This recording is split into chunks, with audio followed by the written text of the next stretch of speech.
The way we perceive ourselves can determine our level of self-esteem. A positive body image can boost your self-confidence, while people with low self-esteem are plagued with insecurity. A number of factors contribute to our sense of self-worth. Our talents, intelligence, success in relationships, and the love and support of family members all play a part. But the self-esteem of many teens is strongly related to their body image. It's not right, but we often judge each other based on what we see. I used to have a big problem with my nose. I used to get made fun of in art class, so the kids would call me like Pinocchio or something, and I felt really self-conscious. All the boys were like 5 feet tall, and I was shooting up to 5'8". I kind of had acne problems. Like, it's kind of gotten better, but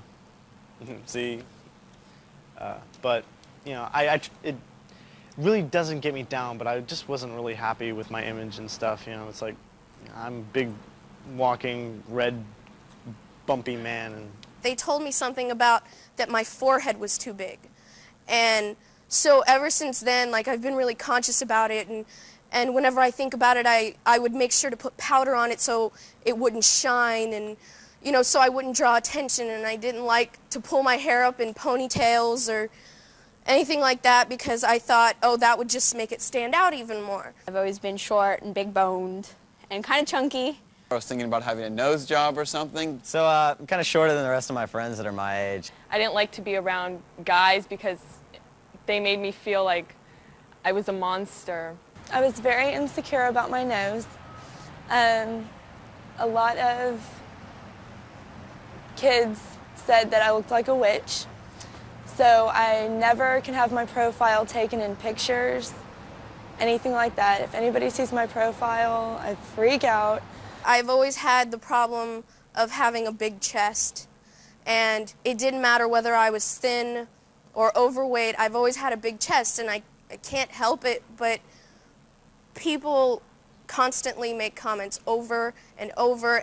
Get interesting looks a lot, too, from people, you know, in the hallway. I'll be walking around with my girlfriend or whatever, and people kind of say, you know, what's it like to be shorter than your girlfriend? So it started when I started going through puberty because I noticed that I was bigger than everybody else, around the middle.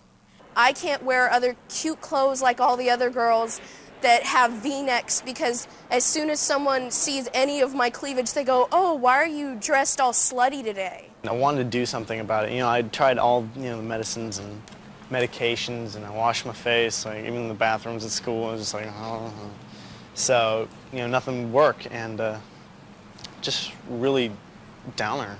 It all started when I was in 7th grade, and I was like going through that really lanky, awkward stage, and where my limbs were longer than my body, and I was the tallest person in my class. My mom's a school teacher, so she teaches 5th grade. A lot of those kids think I'm a student at their school. They ask me that a lot when I'm around, and they ask, you know, how old I am, if I'm 11, 12, 13, 14. When I say I'm 17, they give me a whole lot of interesting looks on that one as well.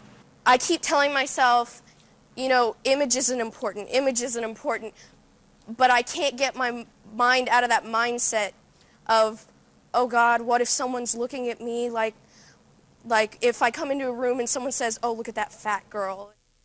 If we feel that our body deviates too far from the norm, we can develop a negative body image. We may feel that we're too short, too tall, too thin, too heavy, too shapely, or not shapely enough. If things don't always go our way, we may blame it on something we think is wrong with our physical appearance.